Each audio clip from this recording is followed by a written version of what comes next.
Bismillahirrahmanirrahim. Assalamualaikum warahmatullahi wabarakatuh. Waalaikumsalam warahmatullahi wabarakatuh. Baiklah, pertama dan utama sekali marilah kita ucapkan puji syukur kehadirat Allah Subhanahu wa taala yang telah memberikan rahmat dan karunia-Nya kepada kita sehingga pada kesempatan hari ini kita bisa mendengarkan presentasi diseminasi budaya positif oleh Bapak Afdal Basser Angkatan 9, CGP Angkatan 9. Kemudian selawat beriring salam tidak lupa kita hadiahkan kepada junjungan kita yakni Nabi besar Muhammad Sallallahu Alaihi Wasallam yang telah membawa umatnya dari alam kegelapan, dari alam yang tidak berilmu pengetahuan ke alam yang penuh dengan ilmu pengetahuan seperti yang kita rasakan pada saat sekarang ini.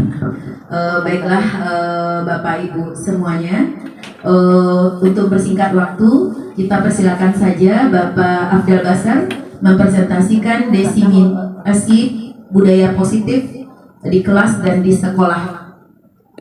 Kepada Bapak Afdal kami persilakan. Terima kasih kepada Bu Rosi. Assalamualaikum warahmatullahi wabarakatuh. Waalaikumsalam warahmatullahi wabarakatuh. Selamat siang Bapak Ibu semuanya. Siang. Apakah masih semangat? Semangat.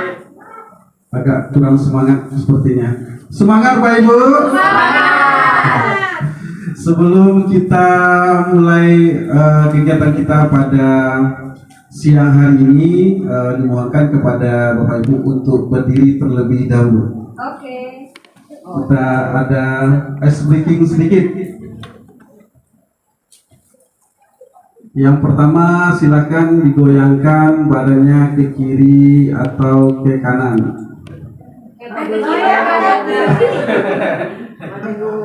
Kemudian tangannya digoyangkan ke depan dan ke belakang.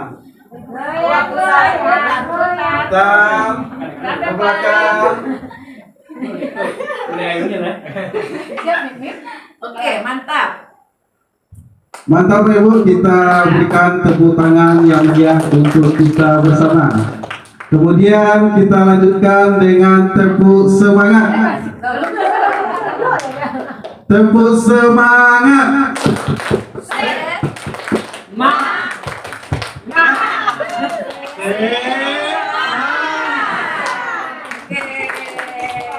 Kita ulang satu kali lagi Pak Ibu.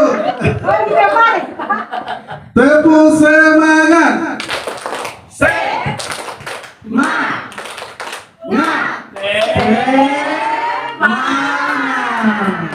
Terima kasih Bapak Ibu, silakan duduk kembali.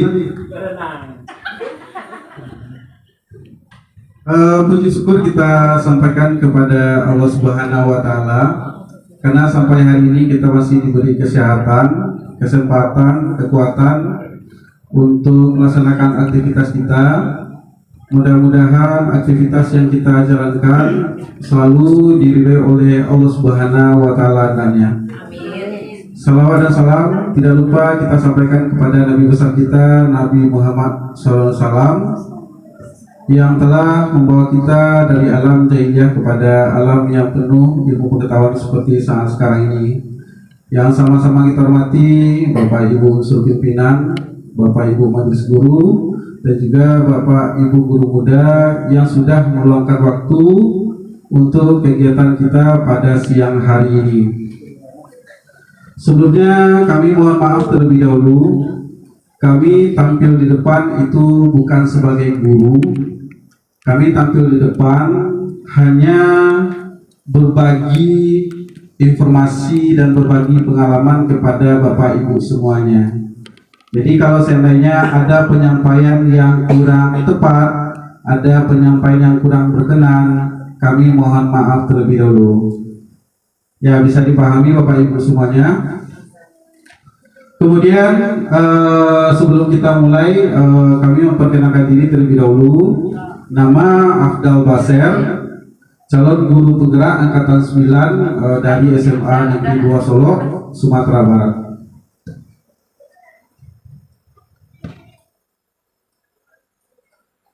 Sebelumnya kita mengisi kalimat pemantik terlebih dahulu. Jadi pertanyaan pemantik terlebih dahulu. Yang akan kita sampaikan nanti kan adalah budaya positif untuk siswa. Tapi kami di sini juga membahas beberapa dasar pemikiran.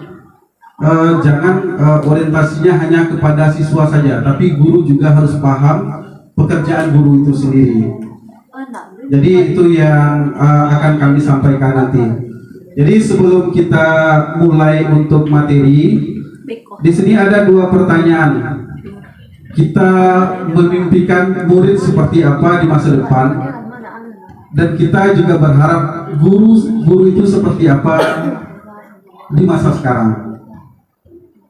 Jadi murid di masa depan itu kan terbentuknya dari guru yang di masa sekarang. Jadi kita menginginkan seperti apa murid di masa depan, dan kita memimpikan seperti apa guru yang sekarang ini yang ideal menurut Bapak Ibu semuanya. Ini ada kertas, jadi nanti mohon diisi ya Bapak Ibu.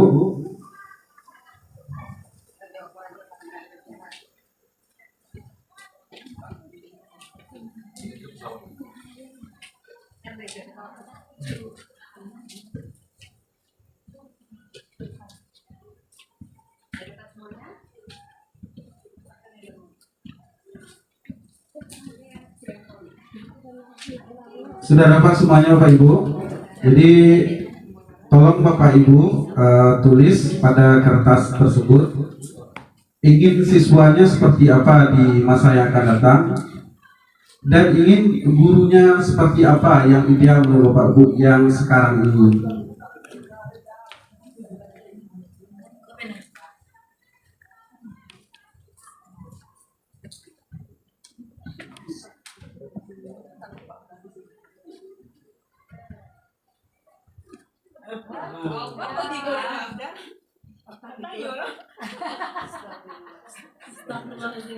Silakan dilanjutkan aja Pak Ibu.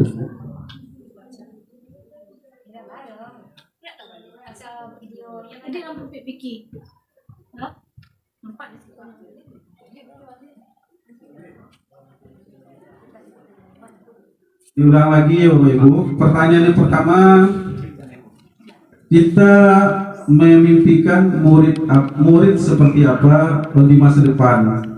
Kemudian pertanyaan yang kedua, kita menginginkan guru yang seperti apa sekarang ini.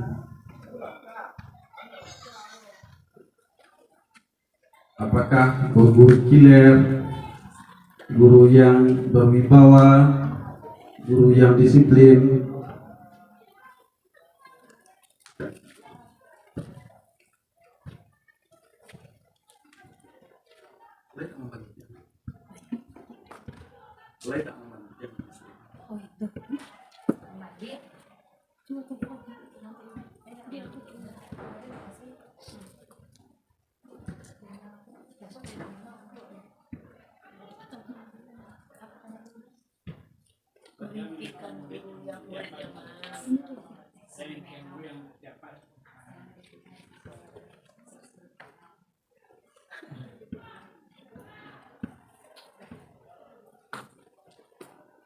Sudah Bapak Ibu?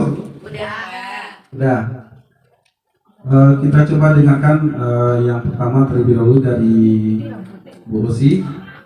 Jadi ingin murid yang seperti apa di masa yang akan datang, dan ingin guru yang seperti apa juga di masa saat ini. Bismillahirrahmanirrahim. Terima kasih atas kesempatannya Pak Abdal. Jadi yang saya inginkan adalah murid-murid di saat sekarang ini adalah murid-murid yang utama sekali adalah soleh dan soleha. Kemudian murid yang mengerti tentang adab, karena kalau kita udah paham dengan adab, maka pasti kita akan berilmu pengetahuan. Kemudian untuk guru, saya menginginkan guru-guru yang memahami bagaimana anak atau karakter dari peserta didiknya, dan dia mau menerima anak itu berdasarkan kodratnya masing-masing, baik kodrat alam maupun kodrat zaman. Terima kasih Pak Adam. Ya, terima kasih Bu Rosi. Kita berikan tepuk tangan kepada Bu Rosi. Ya, tadi disampaikan Ibu Rosi yang pertama menginginkan peserta didik ya, yang bertakwa kepada Tuhan Yang Maha Esa. Kemudian yang kedua menginginkan peserta didik yang punya adab. Berarti menginginkan peserta didik yang punya karakter. Ya, begitu Bu Rosi. Kemudian yang dari sisi guru. Jadi kita bukan hanya menilai anak ya Bapak Ibu. Kita guru, berarti kita juga harus menilai diri kita sendiri juga. Jadi Bu Rosi tadi menginginkan seorang guru yang paham dengan karakter peserta didiknya. Jadi apa kelebihan peserta didik, apa kekurangannya, kita harus paham terlebih dahulu. Jadi itu penyampaian dari Bu Rosi. Mungkin kita minta dari guru yang lain, mungkin ada yang ingin mencoba. Ya, Pak Guntur. Juara 1 untuk Anda. Juara 1. Terima kasih.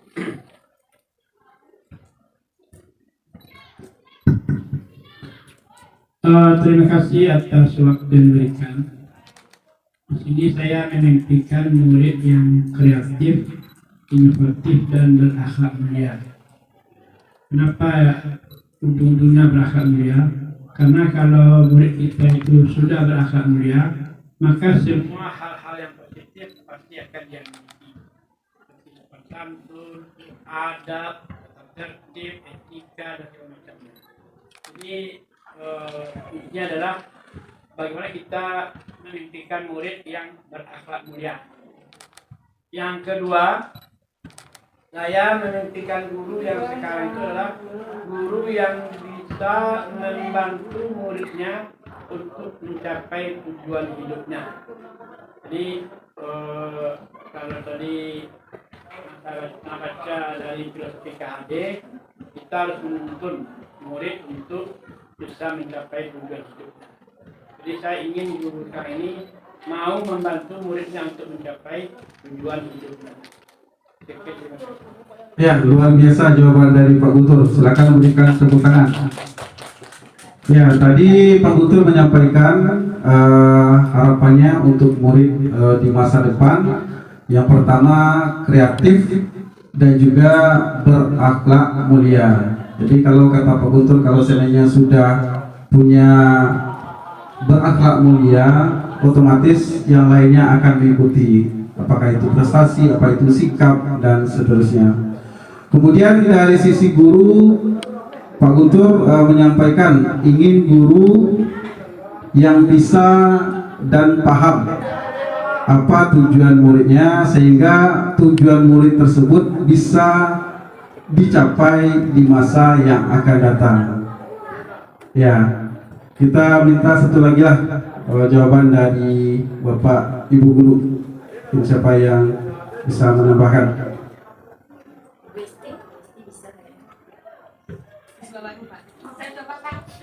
Bu Mitra? Ya. Ini siswa baru. Saya tak mau kalah dengan Pak Guntur.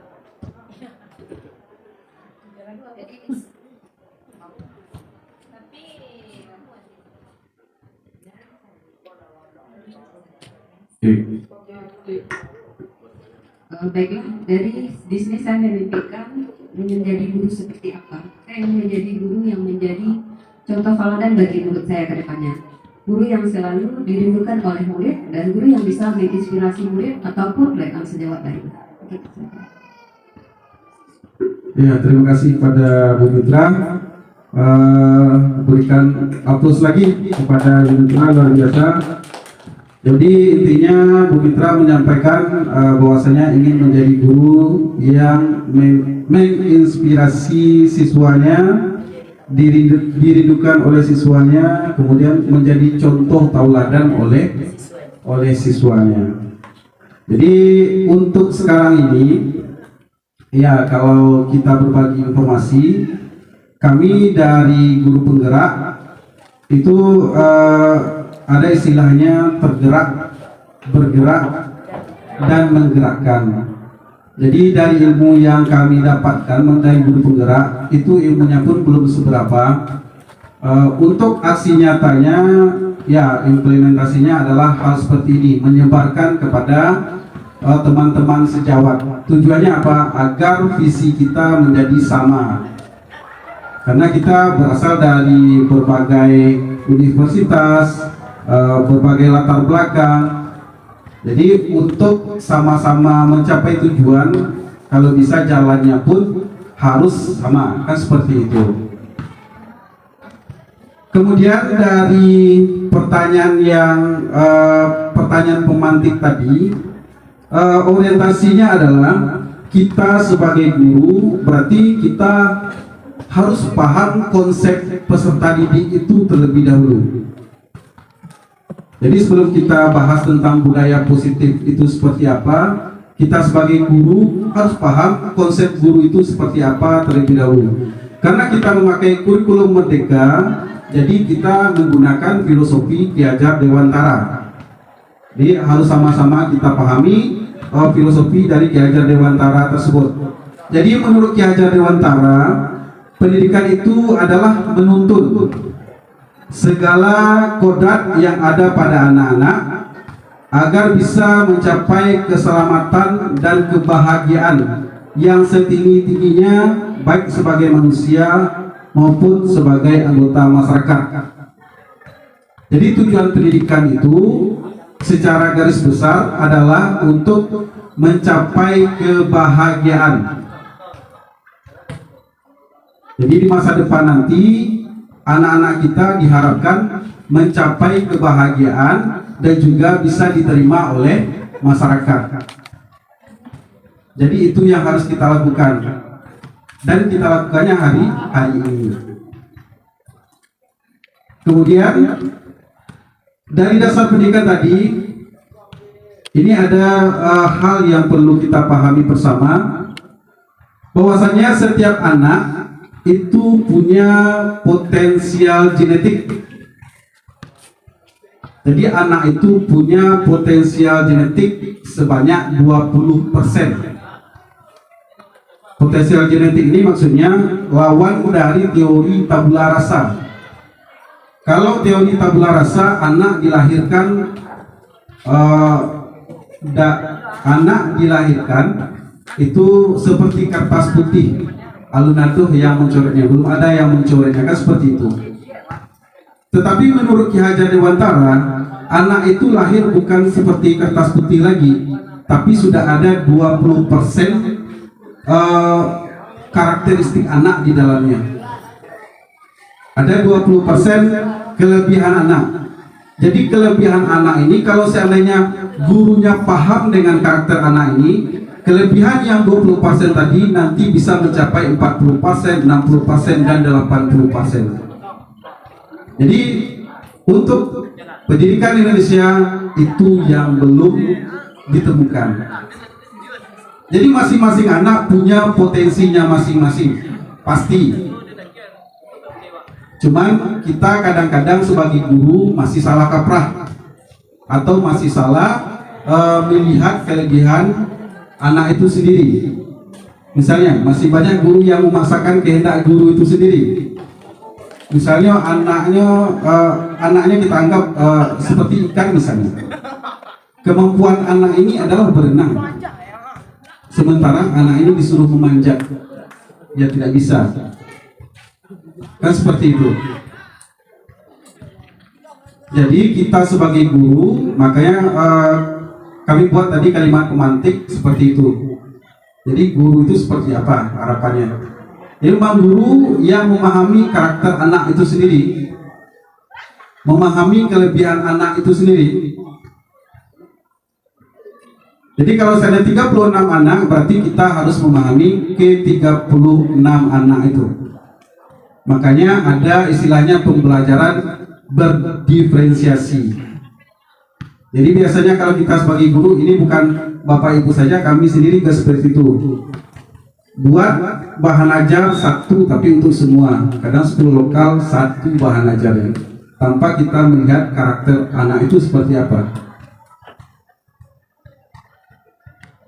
Jadi ini yang ingin kami sampaikan. Jadi bahwasanya kita sebagai guru berarti bukan hanya siswa yang paham kita, tapi kita juga harus paham dengan siswa. Kemudian yang kedua dari Ki Hajar Dewantara ini, manusia merdeka adalah manusia yang hidup dan lahirnya tidak bergantung pada orang lain. Jadi di masa depan nanti harapan kita, murid-murid yang kita ajarkan, murid-murid yang kita pernah ajar di dalam kelas itu tidak bergantung kepada orang lain. Jadi bisa mandiri dengan kemampuan dan kelebihan tadi. Jadi yang parahnya guru di sekolah, kelebihan anak malah dikecilkan. Jadi potensial genetik yang 20% tadi bukan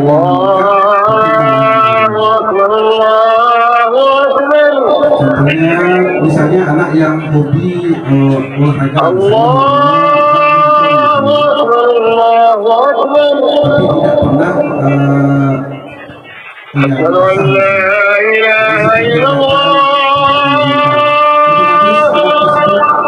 tidak terasah skill dan kemampuan. Itu ada dua, mengajar dan mendidik.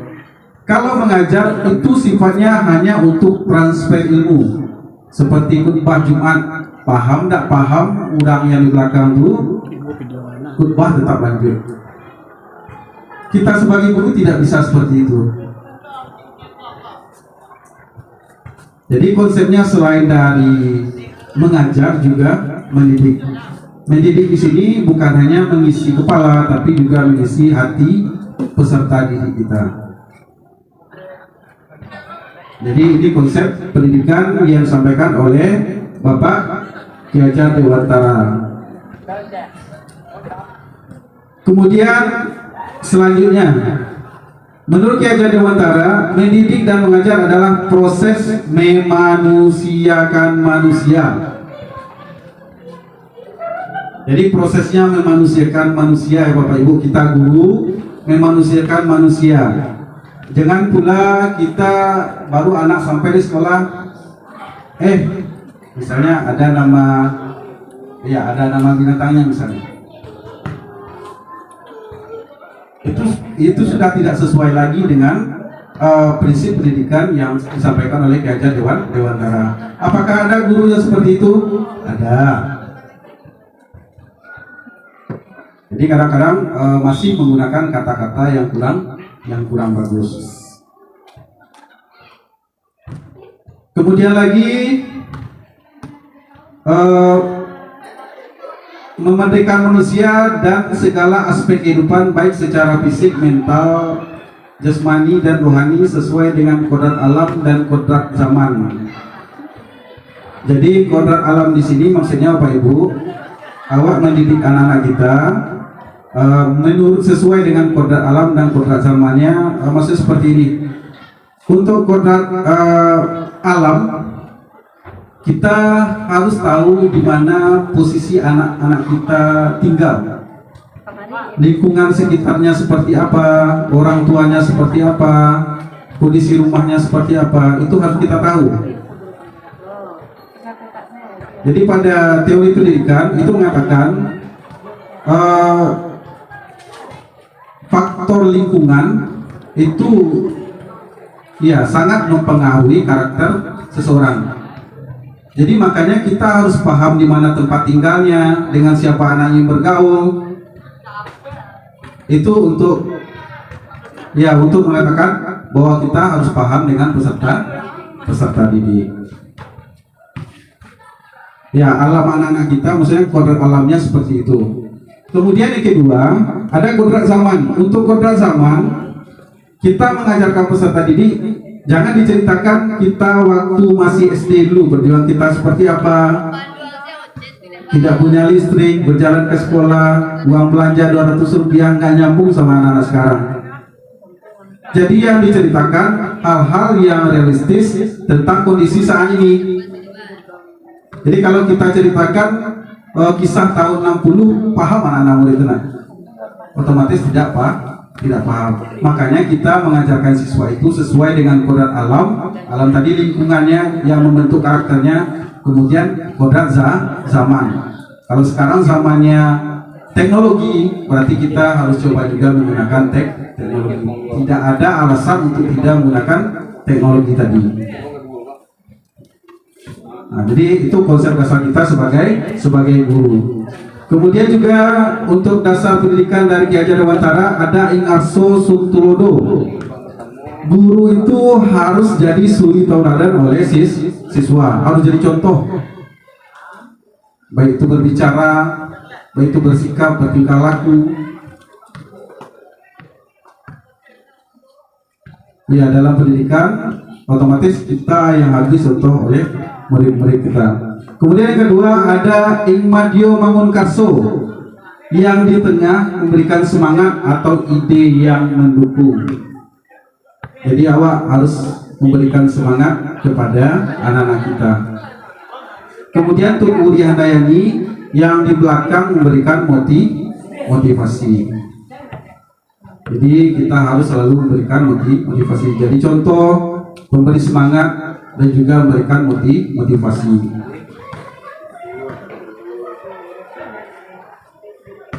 Kemudian lagi ini ada analogi. Guru itu dianalogikan sebagai seorang petani atau tukang kebun. Sedangkan murid diibaratkan benih-benih yang disemai dan ditanam di lahan yang disediakan. Jika benih ditempatkan di tempat yang subur dengan sinar matahari dan pengairan yang baik serta perawatan dari petani, maka benih tersebut akan tumbuh menjadi tanaman yang baik. Begitu pula dalam hal pendidikan kita. Ya, kita anggap aja anak kita sebagai benih padi. Jadi kalau padi pasti nanti besarnya juga akan jadi padi. Itu yang disebut dengan potensial genetik. Jadi kalau tanam padi tidak mungkin tumbuhnya rumput. Nah, itu seperti itulah gambarannya. Kemudian kalau seandainya padinya ingin lebih baik, berarti kita harus berikan pupuk, merawatnya, kita siangi. Dan juga kalau seandainya sudah besar, kita ada burung, kita halau burungnya, dan seterusnya. Jadi pendidikan itu diibaratkan, dianalogikan seperti tukang kebun. Kalau kita tukang kebun yang baik, insya Allah benih yang kita tanam juga akan menjadi baik. Nah, konsep seperti itu harus dipahami oleh kita guru. Kemudian ini untuk guru penggerak. Jadi tadi kan konsep dasar guru menurut program guru penggerak. Mudah-mudahan ini bisa dipahami oleh Bapak Ibu semua dan bisa diterapkan untuk mengajar di kelasnya masing-masing. Bapak Ibu guru muda ini luar biasa juga ilmunya. Mudah-mudahan nanti semuanya jadi guru yang baik juga. Pokoknya wisuda dan bisa langsung jadi guru agar ilmunya bisa diterapkan di tempat kerjanya. Kemudian untuk guru penggerak seperti yang disampaikan tadi, kebetulan ini adalah salah satu praktek baik yang disampaikan kepada teman sejawat atau istilahnya kolaborasi dengan teman sejawat. Jadi intinya untuk guru penggerak ini menjadi pemimpin pembelajaran yang mendorong tumbuh kembang murid secara holistik. Holistik ini maksudnya pendidikan mengembangkan seluruh potensi siswa secara harmonis, meliputi intelektual, emosional, fisik, sosial, dan estetika. Jadi yang dikembangkan di sekolah itu yang pertama adalah intelektual. Jadi menambah ilmu pengetahuan, seperti itu yang pokok. Jadi tugas kita sebagai seorang guru adalah menambah ilmu anak-anak kita. Kemudian yang kedua, ya merubah karakter peserta didik kita ke arah yang lebih baik. Jika sebelumnya anak-anak kita belum disiplin, berarti kita coba untuk mendisiplinkan. Jika anak-anak kita adabnya kurang bagus, berarti kita coba membaguskan adabnya. Nah, itulah yang dimaksud dengan budaya positif yang dikembangkan di sekolah.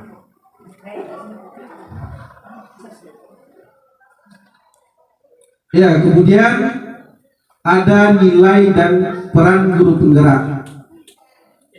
Yang pertama, untuk nilai guru penggerak ini harapan kami, yang pertama untuk guru penggerak itu berpihak kepada siswa atau menghamba istilahnya kepada siswa. Jadi Bapak Ibu bukan hanya guru penggerak, Bapak Ibu guru semuanya, kita ya untuk menghamba ini kita harus paham karakter anak, kelebihan anak, kemudian kondisi anak kita harus paham. Kemudian yang kedua, mandiri. Mandiri di sini untuk menambah ilmu pengetahuan, untuk mengikuti teknologi, kita harus mandiri menambahnya. Contoh mandiri ini adalah mengikuti pelatihan-pelatihan, mengikuti seminar-seminar yang tujuannya adalah menambah ilmu kita sebagai guru.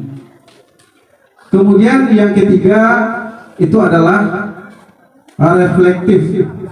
Kalau reflektif ini setiap proses yang kita lakukan harus ada evaluasinya.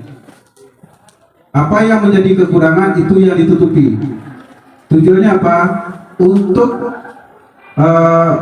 ya program yang akan datang itu bisa lebih baik dari program yang sebelumnya. Kemudian ada inovatif dan juga ada kolaboratif. Kolaboratif itu adalah saling bekerja sama, itu bukan hanya dengan teman sejawat, tapi bisa juga bekerja sama dengan unsur pimpinan, kepala sekolah, dan juga siswa-siswi kita. Jadi intinya pendidikan itu kan bukan hanya di sekolah, tapi juga siswa, orang tua, dan masyarakat. Jadi semuanya harus saling mendukung. Kemudian untuk peran guru penggerak, yang pertama adalah pemimpin pembelajaran. Jadi dianggap guru penggerak ini adalah pemimpin pembelajaran. Pemimpin pembelajaran ini adalah orang yang paham tentang seluk-beluk pembelajaran, mulai dari perencanaan, proses, dan juga evaluasi. Kemudian menjadi coach bagi guru yang lain. Ya, coach ini bukan jadi pemimpin, tapi tempat untuk saling berbagi informasi dan berbagi pengalaman. Kemudian mendorong kolaborasi, mewujudkan kepemimpinan murid, dan menggerakkan komunitas praktisi. Jadi di sebuah sekolah itu harapannya kalau untuk mengikuti guru penggerak harus membuat komunitas yang berhubungan dengan meningkatkan proses belajar mengajar. Kemudian kami tampilkan di sini visi guru penggerak kami sendiri. Jadi kami menginginkan di masa depan itu peserta didik yang beriman dan bertakwa kepada Tuhan Yang Maha Esa, berbudi luhur, dan cakap teknologi yang sesuai dengan profil pelajar Pancasila. Jadi secara garis besar untuk visi guru penggerak kami adalah yang pertama, menciptakan peserta didik yang beriman dan bertakwa kepada Tuhan Yang Maha Esa. Kemudian yang kedua, berbudi luhur. Kemudian yang ketiga, cakap dengan teknologi. Cakap teknologi di sini kita harus mengikuti teknologi yang berkembang sangat besar seperti saat sekarang ini. Kemudian kita baru masuk kepada budaya positif. Itu budaya positif untuk guru ya Bapak Ibu yang disampaikan tadi, budaya positif untuk guru. Jadi sebenarnya untuk pertemuan ini yang disampaikan adalah budaya positif untuk siswa. Tapi yang kami sampaikan tadi itu adalah dasar pemikiran kurikulum Merdeka Ki Hajar Dewantara ya, agar Bapak Ibu bisa juga membiasakan budaya positif tersebut pada saat proses belajar mengajar. Yang pertama untuk budaya positif adalah nilai-nilai, keyakinan-keyakinan, dan kebiasaan-kebiasaan di sekolah yang berpihak pada murid agar murid dapat berkembang menjadi pribadi yang kritis, penuh hormat, dan bertanggung jawab.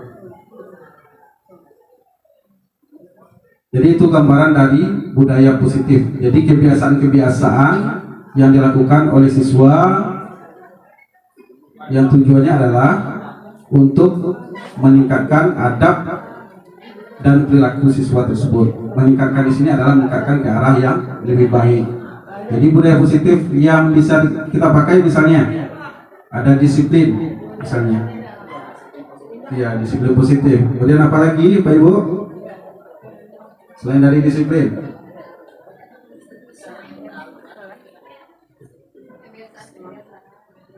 Ya, pembesaran yang baik itu seperti apa Bu Mika? Yang pertama tadi ada disiplin contohnya. Salam sapa. Iya, 5S, senyum, salam, sabar. Nah, bisa saja dengan kebiasaan kita setiap pagi membaca Al-Quran, literasi dan salat berjamaah salat duhur dan asar. Ya, terima kasih Bu Mika. Ya, itu contoh-contoh budaya positif ya. Contohnya adalah disiplin. Kemudian membiasakan senyum, salam, sapa. Kemudian ada juga formalisa, tahfiz, dan juga budaya positif lainnya. Kemudian budaya positif ini diharapkan dapat melahirkan nilai-nilai kebajikan yang sesuai dengan tuntutan kurikulum Merdeka. Jadi untuk kurikulum Merdeka tuntutannya adalah profil pelajar Pancasila, yang mana di sana ada 6 dimensi. Yang pertama, bertakwa kepada Tuhan Yang Maha Esa dan berakhlak mulia. Kemudian yang kedua, berkebinekaan global. Kemudian yang ketiga, gotong royong, kreatif, mandiri, dan bernalar kritis. Jadi harapannya dari kurikulum mereka ini, siswa-siswi kita di masa yang akan datang adalah siswa-siswi yang bernalar kritis, berakhlak mulia, berkebinekaan global, mandiri, dan seterusnya. Kemudian salah satu budaya positif yang harus diterapkan pada kurikulum Merdeka ini adalah kesepakatan kelas. Jadi kesepakatan kelas ini adalah kesepakatan antara guru dan siswa untuk membuat sebuah aturan yang akan dilaksanakan dalam satu kali kegiatan atau 1 tahun kegiatan. Jadi ini sudah kesepakatan antara guru dan siswa apa aturan yang akan diterapkan selama pembelajaran. Misalnya kalau kami mata pelajaran informatika, jadi selama 1 tahun itu kita buat kesepakatan kelas. Tujuannya apa? Agar kelas kita menjadi lebih terarah. Apa contoh kesepakatan kelas? Misalnya kalau yang dari kami, diperbolehkan toleransi terlambat itu 5 menit. Jadi misalnya setelah pergantian jam, anak ada yang ingin ke kamar mandi, itu diperbolehkan. Atau ada anak yang mengantarkan tugas, itu diperbolehkan. Kadang-kadang ada tugas, ada guru sebelumnya memberikan tugas, kemudian diantarkan, otomatis itu diperbolehkan. Tapi toleransinya 5 menit. Karena ini sudah menjadi kesepakatan kelas, jika anak terlambat, kita pun bisa memberikan konsekuensi dan restitusi sesuai dengan aturan yang ada di kelas. Kemudian yang kedua, dalam praktek informatika membawa laptop atau HP. Jadi karena kami informatika mata pelajaran sifatnya praktek, ya otomatis diharapkan bawa laptop atau HP. Karena kalau prakteknya tidak ada laptop dan HP itu tidak bisa sama sekali. Kemudian misalnya contoh kesepakatan kelas, membudayakan 3S. senyum, salam, yang sapa. Kemudian memiliki buku paket, penilaian siswa harus lengkap dan seterusnya. Ini tergantung kesepakatan kelas Bapak Ibu dengan siswa. Ini tergantung perjanjian Bapak Ibu dengan siswa. Kemudian kalau seandainya ada yang melanggar, berarti kan ada konsekuensinya. Seperti apa konsekuensinya, kalau bisa dituliskan juga. Kemudian ini ada 5 kebutuhan dasar manusia. Jadi pemberian restitusi atau konsekuensi ini, kita guru juga harus paham dengan 5 kebutuhan dasar kita. Jadi 5 kebutuhan dasar ini adalah bertahan hidup.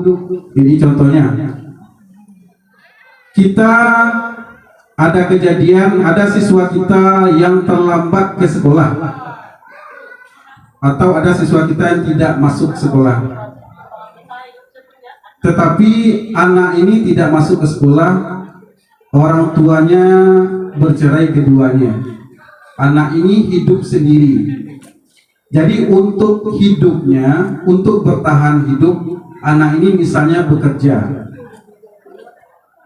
bekerjanya malam hari. Ada kejadian seperti itu yang tahun kemarin. Bekerjanya malam hari sampai jam 2. Jadi anak ini terlambat pagi. Kondisi seperti ini adalah kondisi yang harus kita pahami sebagai guru. Karena yang dipenuhi itu adalah kebutuhan hidup. Ya, kebutuhan dasar. Kalau seandainya kebutuhan dasar tidak terpenuhi, otomatis siswa ini bisa sakit. Iya. Jadi ini harus kita pahami. Jadi kalau seandainya guru paham dengan 5 kebutuhan dasar manusia ini, otomatis guru melihat siswanya juga akan paham kondisi siswanya. Ya, banyak juga anak kita kondisinya seperti itu. Banyak yang menolong orang tuanya, kadang jualan nasi goreng sampai malam. Otomatis ya paginya akan mengantuk. Cuman tetap kalau kitanya sebagai guru, kita harus paham juga. Yang pertama itu kebutuhan hidupnya. Kemudian yang kedua, di sekolah kita juga punya regulasi dan aturan. Pokoknya disampaikan untuk kedua belah pihak. Kemudian yang kedua, kebutuhan dasar manusia adalah kebutuhan kasih sayang dan rasa diterima. Jadi kondisinya kadang seperti ini juga. Orang tua bercerai, kasih sayang di rumah kurang, dari pihak laki-laki, dari pihak perempuan juga kurang kasih sayang. Jadi kadang-kadang anak-anak ini sekolah ya seperti cari perhatian, kan seperti itu. Jadi kita kadang-kadang ya kami sendiri pun juga seperti itu. Melihat anak-anak yang banyak perangainya, ya langsung menjudge tanpa menanyakan kenapa anaknya seperti itu.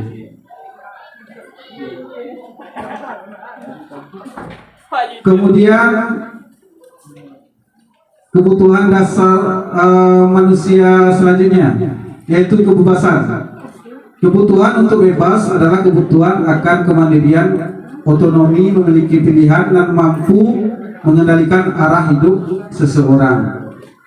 Kemudian 5 kebutuhan dasar selanjutnya adalah kesenangan dan juga kebutuhan pengakuan atas kemampuan. Jadi kalau seandainya 5 kebutuhan dasar ini sudah dipenuhi oleh anak-anak kita, otomatis siswa kita atau peserta didik kita tidak ada yang bermasalah di sekolah. Jadi kalau semua kebutuhan dasar ini sudah terpenuhi di rumah, dipastikan anak ini tidak memiliki permasalahan di sekolah. Kebutuhan hidupnya oke, dia bebas mengekspresikan dirinya oke, ya otomatis ya di sekolah anak-anaknya tidak akan bermasalah. Masih semangat Pak Ibu? Kita tempur semangat lagi. 1, 2, 3.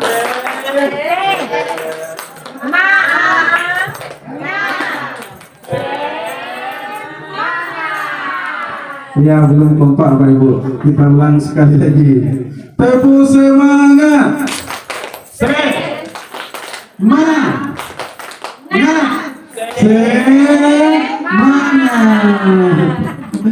Ya, terima kasih Bapak Ibu karena masih banyak yang mengantuk. Kita berikan tepuk tangan untuk kita semuanya.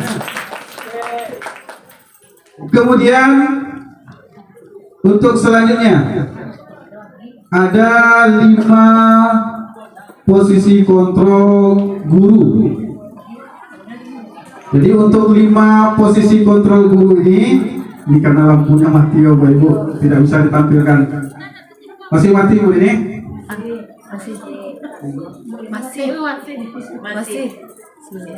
Masih mati. Jadi sebenarnya ini ada yang mau ditampilkan, ada pertanyaan-pertanyaan untuk menentukan apakah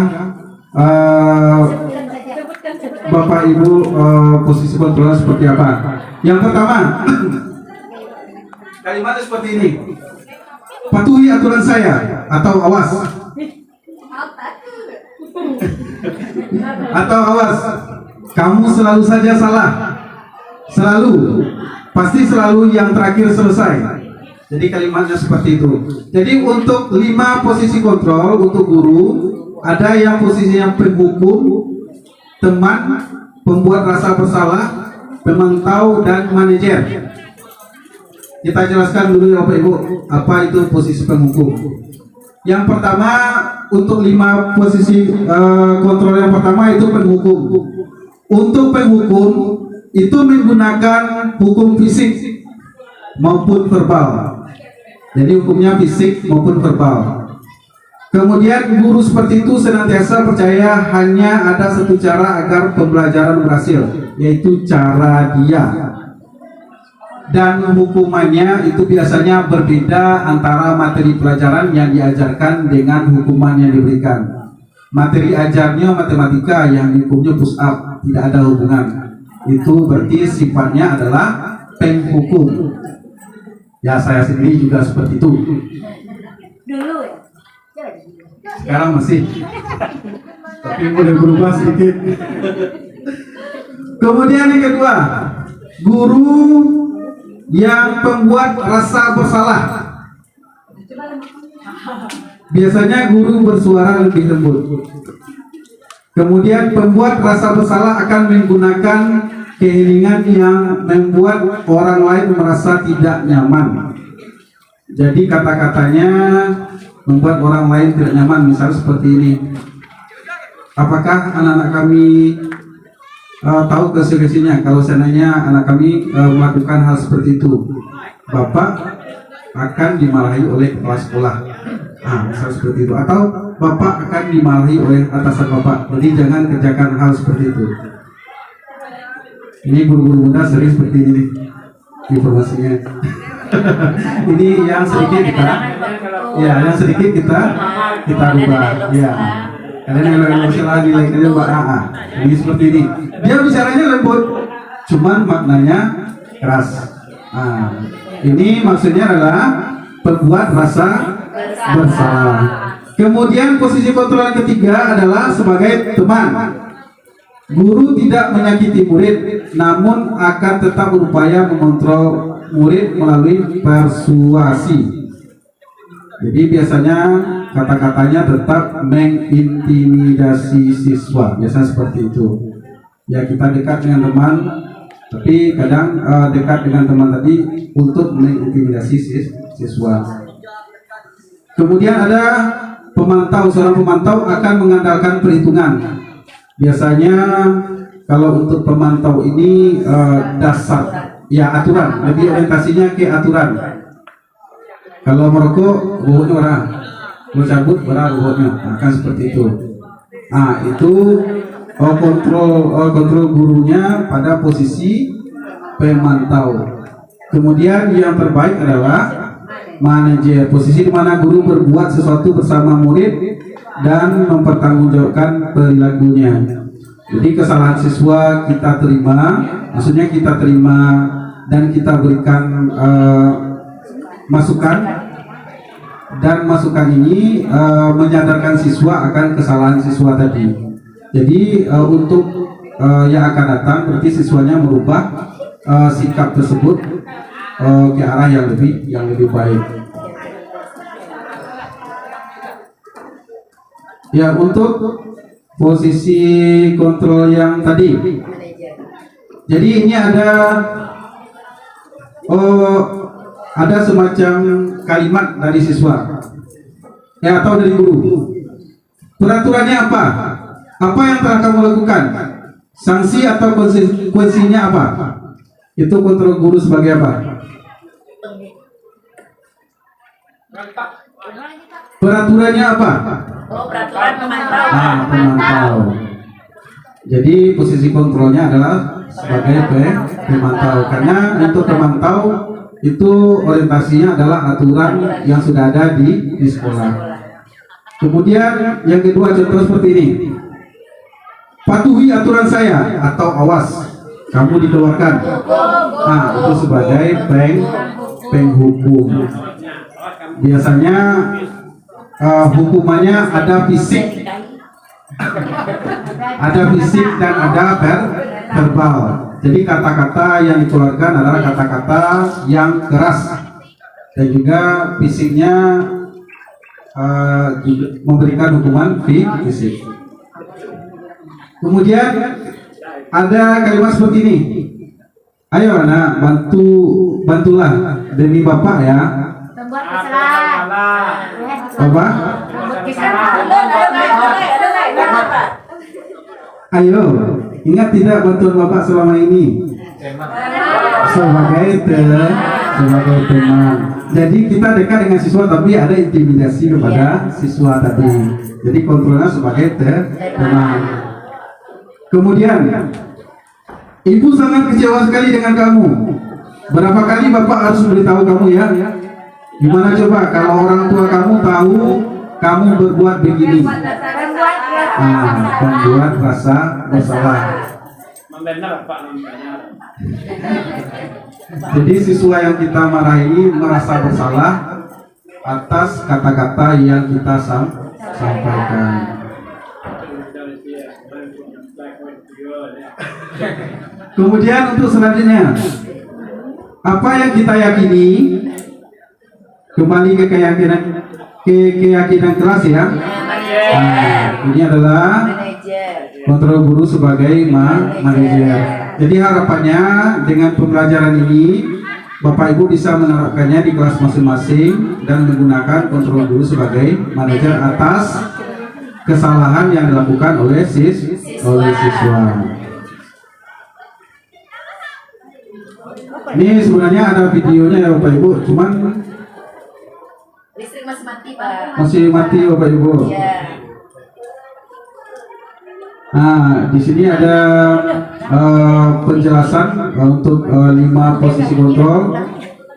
Ada kalimatnya. Kalau untuk penghukum berarti kalimatnya menghardik, menunjuk, menyakiti, dan juga menyindir. Ini berarti kondisi kontrolnya sebagai penghukum.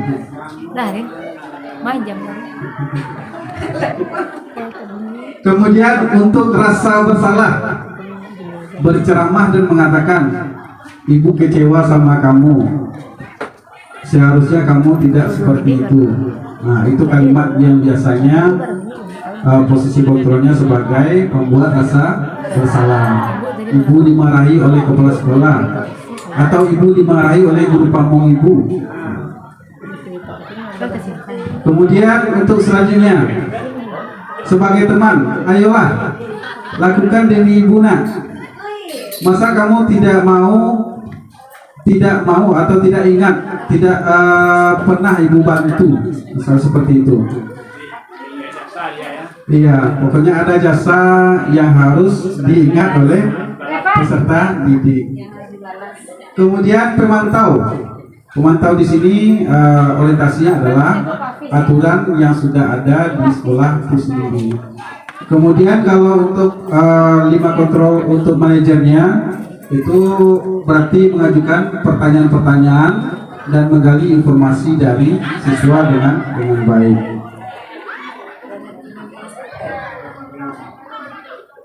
Kemudian di sini ada juga hal disiplin positif lainnya, yaitu segitiga restitusi. Yang mana segitiga restitusi ini proses menciptakan kondisi bagi murid untuk memperbaiki kesalahan mereka sehingga mereka bisa kembali pada kelompok mereka dengan karakter yang lebih kuat. Maksudnya memecahkan permasalahan siswa dengan segitiga restitusi ini. Anak melakukan kesalahan, kita cari informasi kesalahan anak ini terlebih dahulu, kita cari jalan keluar anak ini, kemudian kita buat kesepakatan dengan anak. Tujuannya apa? Untuk berikutnya anak-anak ini mengurangi kesalahan yang sama. Itu tujuannya. Mengurangi kesalahan yang sama dan memperbaiki kesalahan tersebut. Jadi misalnya ada anak yang terlambat. Jadi untuk anak yang terlambat kita panggil terlebih dahulu, kita dekati terlebih dahulu, kita tanyakan kenapa anak ini terlambat. Kemudian dijawab oleh anak tadi, karena terlambat tidak sesuai dengan aturan kelas kita, keyakinan kelas kita, ya ini yang harus kita sepakati. Ini yang harus kita sepakati. Nah, tujuannya adalah anak ini memperbaiki kesalahan tadi tanpa paksaan. Anak kita memperbaiki kesalahannya tanpa paksaan. Kalau kita hukum, anak kita akan merasa terpaksa untuk memperbaiki salahnya. Tapi dengan segitiga restitusi, anak ini tidak merasa itu adalah kesalahannya, tapi untuk memperbaiki kesalahannya. Kemudian ada 3 tahapan segitiga restitusi: menstabilkan identitas, validasi tindakan yang salah, dan menanyakan keyakinan. Untuk menstabilkan identitas, setiap orang pasti pernah melakukan kesalahan. Ya, setiap orang pasti pernah melakukan sebuah kesalahan. Jadi untuk mendekati anak, mungkin itu yang disebutkan terlebih dahulu. Kemudian yang kedua, kamu bukan satu-satunya yang pernah melakukan. Ya, jadi ini yang harus kita coba terapkan di sekolah kita. Kemudian ada validasi tindakan yang salah. Adakah cara yang lebih efektif untuk mendapatkan apa yang kamu butuhkan? Atau kamu tentu punya alasan mengapa melakukan itu? Itu untuk validasi tindakan yang salah. Kemudian untuk menanyakan keyakinan. Keyakinan kelas apa yang telah kita sepakati. Jadi kesalahan tadi kita hubungkan dengan keyakinan kelas kita. Kalau misalnya tidak sesuai, berarti itu yang kita perbaiki. Kemudian kamu ingin menjadi orang yang seperti apa? Nah, itu untuk menanyakan keyakinan. Ini juga ada video, cuman belum bisa kita tampilkan. Ya. Kemudian hal-hal yang penting dalam menciptakan budaya positif. Yang pertama adalah kesepakatan dan komitmen semua warga sekolah untuk menerapkan segitiga restitusi dalam menyelesaikan permasalahan. Jadi intinya untuk menciptakan budaya positif ini harus dipahami oleh seluruh warga sekolah. Jadi bukan hanya guru penggerak ya Bapak Ibu.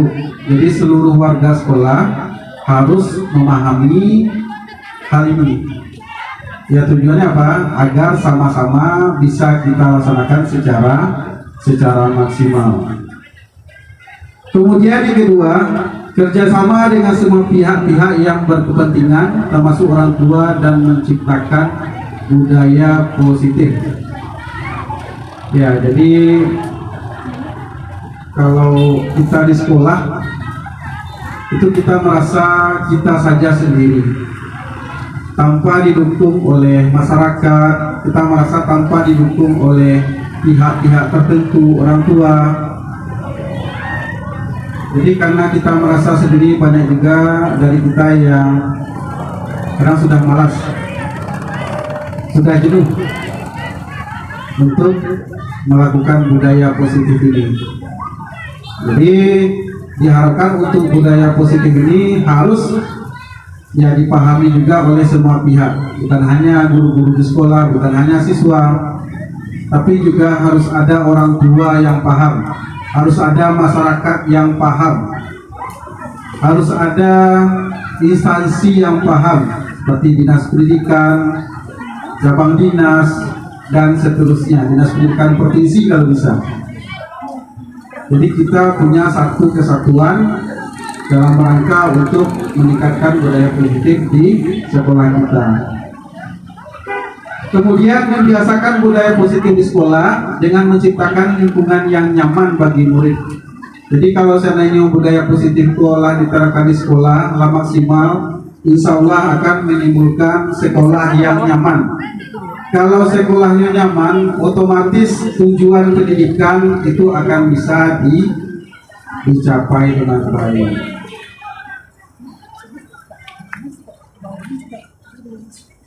Kemudian untuk selanjutnya adalah terima kasih. Jadi yang pertama yang kami simpulkan, untuk kita memahami peserta didik kita, guru harus juga belajar terlebih dahulu. Jadi kita bukan hanya menuntut anak, tapi kita juga harus menuntut diri kita sendiri untuk lebih baik.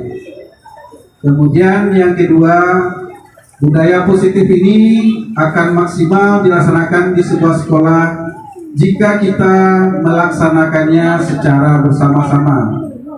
Apakah itu guru, apakah itu unsur pimpinan, apakah itu siswa, apakah itu masyarakat, apakah itu instansi atau dinas tertentu yang bisa diajak bekerja sama. Ya, mungkin pada kesempatan kali ini hanya itu yang dapat kami sampaikan. Cukup. Tadi bareng itu. Hah? Dua video dulu. Tadi tahu. Ini kontes satu ya. Iya, karena jam 3 tadi. Ya, mungkin hanya itu dapat kami sampaikan. Mohon maaf kalau seandainya ada kata-kata yang kurang berkenan. Kami akhiri. Assalamualaikum warahmatullahi wabarakatuh. Terima kasih aplaus buat Bapak Abdul Basir. Baiklah, untuk selanjutnya kita adakan umpan balik yang sudah disampaikan oleh Bapak Abdul tadi mengenai budaya positif yang akan kita terapkan di sekolah kita khususnya. Dipersilakan Bu Eka Resmita mau bertanya. Terima kasih atas kesempatan yang diberikan. Ini adalah bahasan yang sangat menarik karena kita lihat sekarang perkembangan siswa itu sudah jauh bergeser dari zaman kita dulu, kemudian yang sebelum COVID itu sudah jauh bergeser bagaimana tata nilai dan budaya siswa kita. Nah, kejadian yang ada sekarang itu justru siswa kita yang membentak gurunya gitu. Dan saya juga merasakan sendiri apa yang terjadi. Ketika saya tanya kenapa kamu sepak itu botol aqua, dia jawab, ini kan sampahnya tuh Bu, kenapa pula itu dipermasalahkan? Lagian itu bukan sampah saja. Nah, secara emosional ketika kita sedang terdesak, tentu ada emosi kita yang ini, itu ya cara kamu menyikapi sampah itu. Dan kemudian bagaimana caranya sikap kita yang supaya tidak emosional, yang sifatnya sebagai manajer. Kenapa? Saya merasa siswa ini sudah tidak beretika lagi kepada guru. Bahkan itu dilakukan di depan walinya. Itu yang terjadi. Jadi mungkin itu pertanyaan saya, dan saya ketika saya bertanyakan, kemudian saya bilang aja sama orang tuanya, sama walinya, Bapak lihat kan bagaimana dia, dan Bu di rumahnya 14 senior, tapi mungkin kompensasinya di rumah kemudian dibawakan di sekolah, dan dia di sekolah itu sangat usil. Jadi barangkali idealnya itu kita menyikapi siswa yang seperti itu, apakah yang perlu kita laksanakan gitu. Itu saja pertanyaan saya. Terima kasih. Assalamualaikum warahmatullahi wabarakatuh. Waalaikumsalam warahmatullahi wabarakatuh. Terima kasih ya Bu Eka Resmita atas pertanyaan yang disampaikan kepada Bapak Afdal. Umpan baliknya, silakan Pak Afdal. Bagaimana kita menyikapi anak yang berperilaku seperti yang dikatakan oleh Bu Eka tadi? Ya, sementara menurut walinya di rumah dia adalah anak yang baik-baik saja. Itu pertanyaannya. Silakan berikan umpan baliknya Bapak Afdal. Terima kasih. Saya serahkan kepada Pak Afdal.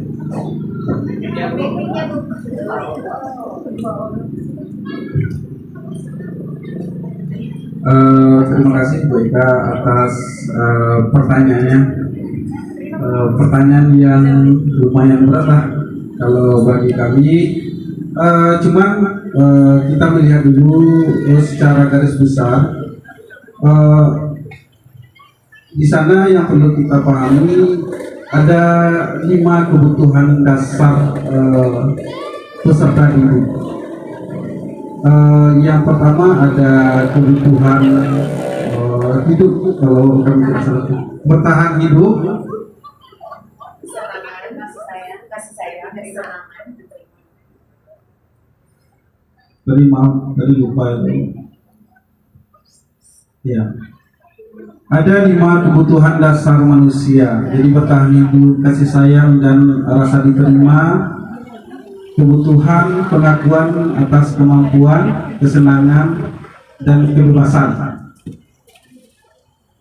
Ya, kalau seandainya ada kebutuhan ini yang belum dipenuhi anak, biasanya anak akan mencari cara. Misalnya di sini kebutuhan akan kasih sayang, misalnya belum diterima di rumah, otomatis dia akan mencoba mencari kebutuhan itu di sekolah.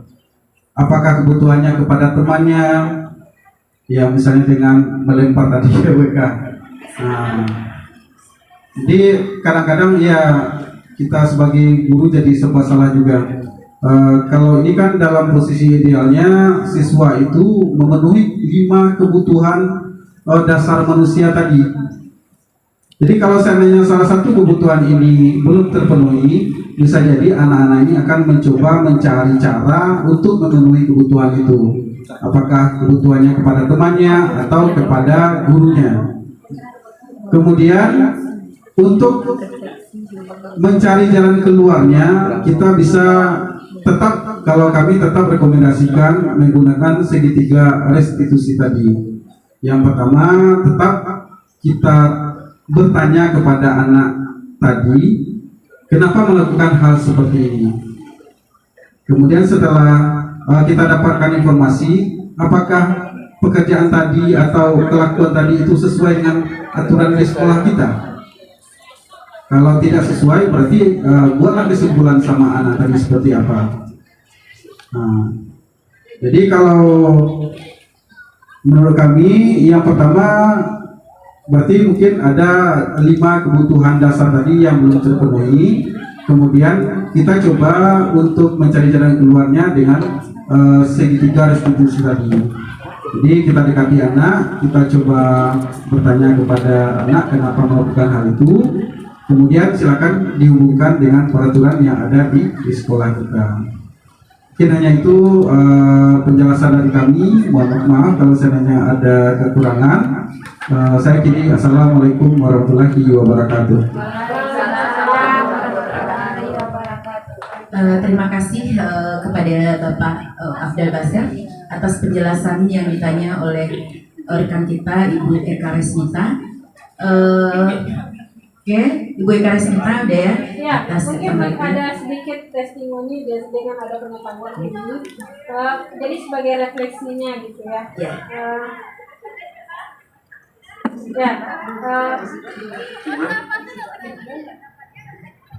berdiri aja. Ya. Terima kasih atas pengetahuan yang diberikan. Ini sangat Oke.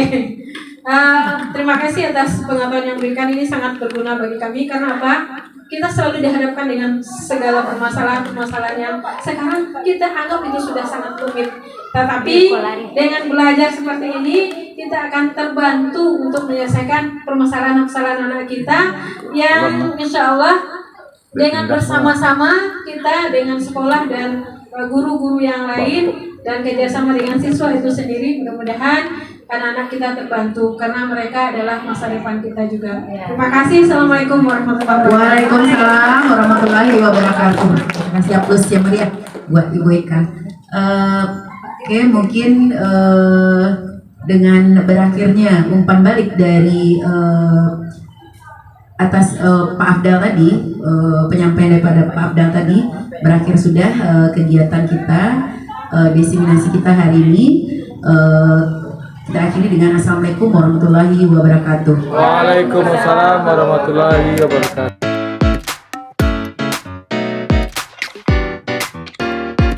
Bismillahirrahmanirrahim. Assalamualaikum warahmatullahi wabarakatuh. Perkenalkan, nama saya Ujang Saiti, SPD MPD, Kepala Sekolah SMA Negeri 2 Solo, Sumatera Barat. Pada kesempatan ini, saya mengapresiasi terhadap guru-guru SMA Negeri 2 Kota Solo yang telah mengikuti program calon guru penggerak angkatan 9 ini. Pada kesempatan ini saya mengapresiasi tentang budaya positif, di mana kita selaku institusi pendidikan memang selalu harus berpikir kepada hal-hal yang positif. Pada kesempatan ini kelima calon guru penggerak SMA Negeri 2 Kota Solo membahas tentang budaya positif. Artinya apa? Setelah mengikuti apa yang telah dipaparkan oleh para calon guru penggerak dari SMA Negeri 2 Kota Solo dan termasuk dari teman-teman yang telah menjadi guru pengajar praktek dan guru penggerak yang ada di Kota Solo, di SMA Negeri 2 Kota Solo, maka saya berkeyakinan bahwa dengan adanya para guru-guru penggerak yang memiliki sifat-sifat ataupun budaya positif, ini akan membawa kebaikan kepada para siswa kita.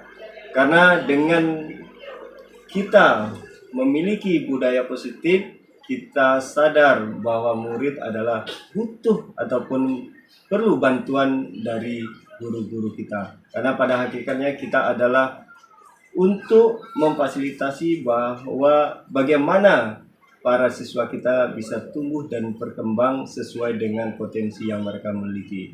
Oleh karena itu, segala sesuatunya perlu kita tinjau pada hal-hal yang positif. Nah, demikian budaya positif perlu kita tumbuh kembangkan di sekolah kita dalam rangka meningkatkan potensi-potensi yang ada di para murid-murid kita. Terima kasih. Saya Rio. Assalamualaikum warahmatullahi wabarakatuh.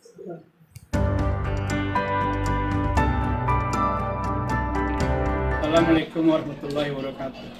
Saya Muhammad Guntur SPD MSI, guru SMA Negeri 2 Kota Solo, akan memberikan sebuah testimoni atas karya Bapak Abdul Basir, calon guru penggerak angkatan 9 Kota Solo.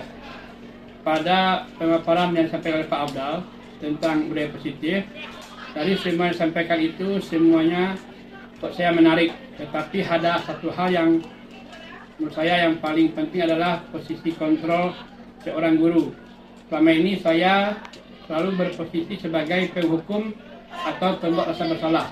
Setelah mendengarkan pemaparan dari Pak Abdul Basir, maka saya berkeinginan untuk merubah posisi saya dari penghukum atau pembuat rasa bersalah lambat laun menuju kepada posisi seorang manajer. Demikianlah. Assalamualaikum warahmatullahi wabarakatuh.